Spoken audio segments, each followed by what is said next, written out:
যখন দেখি IWM বাস digital award winning ইভেন্টে একজন বাঙালি কিংবদন্তি অভিনেতা Prosenjit Chattopadhyay, the living legend of Indian cinema, সেই বুম্বাদা আমাদের রেড কার্পেট দিয়ে হেঁটে আসছেন, এর থেকে বেশি গর্ব কি আগে কখনো হয়েছে? হ্যালো ফ্রেন্ডস, আমি অর্পণ। আজকের ভিডিওটা খুব ইন্টারেস্টিং একটা ভিডিও হতে চলেছে, তাই ভিডিওটা স্কিপ না করে প্রথম থেকে শেষ অবধি দেখতে থাকো বন্ধুরা। বুম্বাদা রেড কার্পেটে বেশ কয়েকবার হেঁটেছেন, অনেকবার, শুধুমাত্র এই দেশে নয়, ইন্ডিয়াতে এবং আউট অফ ইন্ডিয়াতেও বিভিন্ন ক্ষেত্রে বিভিন্ন সিনেমার জন্য বিভিন্ন অ্যাওয়ার্ড তিনি জিতেছেন। বাট অ্যাওয়ার্ডের সংখ্যা তার এত, মানে সেটা না জাস্ট অকল্পনীয়, সেটা প্রত্যেকটা অভিনেতার স্বপ্নের, মানে সবাই স্বপ্ন দেখে যে আমার এত অ্যাওয়ার্ড হবে। মানে হয় না যে কেউ ম্যান অফ দ্য ম্যাচের যদি ধরো বিরাট কোহলি কিংবা সচিন তেন্ডুলকার বা ব্রায়ান লারা, তাদের অ্যাওয়ার্ড এত রয়েছে যে একটা মিউজিয়াম হয়ে গেছে, মানে রাখা রয়েছে অ্যাওয়ার্ডের জন্য একটা আলাদা বাড়ি। মানে জাস্ট ভাবা যায় না, জাস্ট কল্পনা করা যায় না। প্রসেনজিৎ চট্টোপাধ্যায় আগেও ছোটবেলাতেও ফার্স্ট ছবি থেকেই অ্যাওয়ার্ড নেওয়া শুরু করেছেন, এছাড়া BJW অ্যাওয়ার্ড কিংবা ন্যাশনাল অ্যাওয়ার্ড কিংবা আরও প্রচুর অ্যাওয়ার্ড, নেগেটিভ রোলের জন্য বেস্ট পপুলার অ্যাওয়ার্ড। কিন্তু এই যে আজকে বিষয়টা নিয়ে ভিডিওটা করছি, তোমরা সবাই জানো যে আগের দিন একটা ইভেন্ট ছিল, যে কটা ওয়েব সিরিজ বেরিয়েছিল না নেটফ্লিক্সের পর্দায়, সেখান থেকে বেস্ট কারা কারা অ্যাওয়ার্ড পেয়েছে, বেস্ট কাদের কাদের অ্যাক্টিং স্কিল ছিল, সেটার বেস্ট পপুলার যে অ্যাওয়ার্ড ইন নেগেটিভ রোল, সেটা কিন্তু আদিলকে দেওয়া হয়েছে। তোমরা সবাই জানো আদিল জাফর খান, মানে জাস্ট কিছু বলার নেই। যিনি রঞ্জিতের ক্যারেক্টারটা প্লে করেছিল, নিশ্চয়ই বোঝাতে পেরেছি, খাকি দ্য বেঙ্গল চ্যাপ্টারে, তাকে দেওয়া হয়েছে। এবং প্রসেনজিৎ চ্যাটার্জিকে দেওয়া হয়েছে, the living legend of Tollywood mister industry Prosenjit চট্টোপাধ্যায়কে দেওয়া হয়েছে most popular actor in negative role. এটা কম বড় পাওয়া, এটা কম বড় প্রাপ্তি।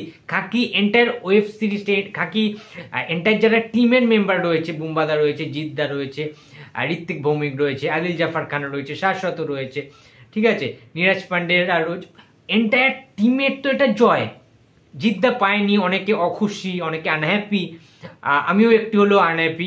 জিদ্দারও পাওয়া উচিত ছিল পজিটিভ রোল কিংবা মেন যে প্রোটাগনিস্টের যে অ্যাওয়ার্ড, সেটা কিন্তু জিদ্দাকে দেওয়া গেলেও যেতে পারতো, কিন্তু দেওয়া হয়নি। তাতে কোনো দুঃখ পেয়ে কোনো লাভ নেই। জিদ্দা কিন্তু ভালো অ্যাক্টিং স্কিল দেখিয়েছেন খাকি দ্য বেঙ্গল চ্যাপ্টারে। অর্জুন মৈত্রর যে ক্যারেক্টারটা জিদ্দা যেভাবে পোট্রে করেছিলেন, সেটা কিন্তু অনবদ্য। কিন্তু সবাইকে ছাপিয়ে গেছে প্রসেনজিৎ চট্টোপাধ্যায়।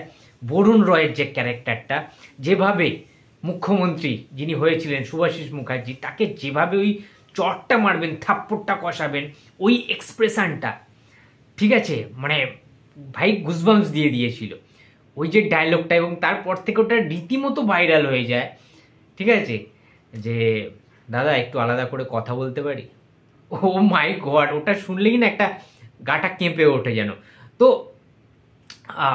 যেভাবে বুম্বাদার পারফরমেন্স ছিল খাকি দ্য বেঙ্গল চ্যাপ্টারের প্রথম থেকে শেষ অবধি, মারাত্মক লেভেলের নেগেটিভ রোল, ভাই মারাত্মক লেভেলের ফুটিয়ে তুলেছিল, ঠিক আছে, এরকম জাস্ট ভাবা যায় না। বুম্বাদা ডিজার্ভ করতে অ্যাওয়ার্ড এবং পেয়েওছে। এবং তোমাদের সাথে আর একটা কথা বলি, বাংলা থেকে তো বুম্বাদা প্রচুর অ্যাওয়ার্ড পেয়েছে। তোমাদের নিশ্চয়ই মনে আছে 2023 সালে অ্যামাজন প্রাইমের OTT প্ল্যাটফর্মে জুবিলি বলে যে ওয়েব সিরিজটা বেরিয়েছিল, সেখানেও কিন্তু প্রসেনজিৎ সেই জুবিলি ওয়েব সিরিজের জন্য টোটাল 11খানা অ্যাওয়ার্ড জিতেছিল অনেক প্ল্যাটফর্ম থেকে। এটা নিশ্চয়ই তোমরা জানো। এটাও একটা রেকর্ড যে একটা বাঙালি অভিনেতা কি কি করতে পারে, শুধুমাত্র বাংলায় সীমাবদ্ধ না। একটা বাঙালি অভিনেতা, তার ট্যালেন্ট, তার অ্যাক্টিং স্কিল, তার অভিনয় সত্তা, তার চেতনা, ভাবনা, চিন্তা, এবং এন্ড অফ দ্য ডে সেটা ক্যামেরার সামনে, দর্শকদের সামনে কিভাবে আমি সার্ভ করছি, এই পুরো টোটাল বিষয়টা বুম্বাদার মধ্যে এতটা ভালোভাবে প্রত্যক্ষ করা যায়। এবং সবচেয়ে বড় কথা, যে কোনো সিনেমা বা ওয়েব সিরিজে কাস্টিংয়ের সময় কিংবা সেটা ক্যামেরায় যখন সে শটটা দিল, তারপরে সে ক্যামেরা চেক আউট করে যে ঠিকঠাক প্রপার শটটা দেওয়া হলো তো, নাহলে সে আবার টেক করবে। মানে এই যে বিষয়গুলো, বুম্বাদা না ওতপ্রোতভাবে জড়িত থাকে যে কোনো প্রজেক্টের সাথে, যে কোনো কাজের সাথে। এই জন্যেই মানুষটা না সবার থেকে আলাদা। এবং যে লোকটা জুবিলির জন্য 11খানা অ্যাওয়ার্ড জিতেছে, এবং তার আগে তোমরা জানো নেটফ্লিক্সে আরও একটি প্রজেক্ট করেছিল বুম্বাদা, স্কুপ, সেই স্কুপের জন্য সাপোর্টিং অ্যাক্টর হিসাবে ঠিক আছে তিনটে অ্যাওয়ার্ড জিতে নিয়েছিল। ওতে কিন্তু খুব একটা বেশি বড় স্পেস ছিল না তার, ছোট্ট রোল, কিন্তু ইম্পর্টেন্স ছিল সেই রোলটার মধ্যে। সুতরাং বুম্বাদা ইজ এক্সট্রাঅর্ডিনারি অ্যাক্টর, এটা কিন্তু মানতেই হবে বস, ঠিক আছে। He is deserve it, seriously বলছি, হি ডিজার্ভ ইট। এবং জাস্ট কিছু বলার নেই। এবং যেটা বলছিলাম যে রেড কার্পেটে হেঁটে এসছে, তোমরা আগের দিন দেখেছো যারা যারা, তোমরা প্রত্যেকেই জানো। এবং এত ওয়েব সিরিজের মধ্যে থেকে সবাই পেয়েছে কিছু কিছু অ্যাওয়ার্ড, কার্তিক আরিয়ান পেয়েছে, কাজল সম্ভবত পেয়েছে, আমি দেখছিলাম শোটা। তো খুব খুশির দিন, বাঙালির জয়।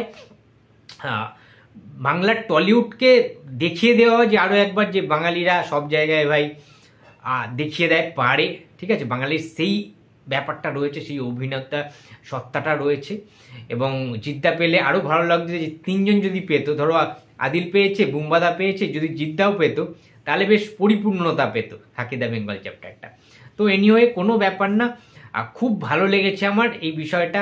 প্রসেনজিৎ চ্যাটার্জি মানে অ্যাওয়ার্ড ভাই, প্রসেনজিৎ চ্যাটার্জি যেখানেই হাত দেয় সেটাই শোনা, সেটা বক্স অফিসের দিক থেকে হোক কিংবা অ্যাওয়ার্ডের দিক থেকে হোক, সেটা মেন স্ট্রিম কমার্শিয়াল মাস সিনেমা হোক, অ্যাকশন সিনেমা কিংবা আর্ট সিনেমা হোক, আর্ট ফিল্ম হোক, ঠিক আছে।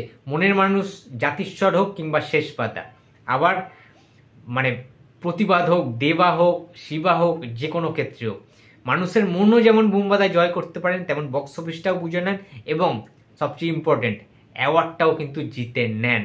সুতরাং পরিপূর্ণ কমপ্লিট অ্যাক্টর যদি কাউকে বলতে হয় সেটা প্রসেনজিৎ চট্টোপাধ্যায়। শুধুমাত্র অ্যান্টাগনিস্ট কেন, প্রোটাগনিস্টেও বুম্বাদা ফাটিয়ে দেয়, অ্যান্টাগনিস্টেও ফাটিয়ে দেয়, যে কোনো ছোটোখাটো রোলেও বুম্বাদা ফাটিয়ে দিতে পারেন। আমরা জানি কোনো চরিত্রকে বুম্বাদা ছোট করে দেখে না, যে কোনো চরিত্রতেই তিনি ফুটিয়ে তোলার চেষ্টা করে। তো এটাই প্রসেনজিৎ চ্যাটার্জি, এটাই মিস্টার ইন্ডাস্ট্রি। তো বন্ধুরা, ভিডিওটি যদি ভালো লাগে তো প্লিজ লাইক করো, কমেন্ট করো, শেয়ার করতে ভুলো না। যদি চ্যানেলে নতুন হয়ে থাকো তো প্লিজ সাবস্ক্রাইব করে দিও। তো দেখা হচ্ছে আবার পরের কোনো ভিডিওতে। তো টাটা।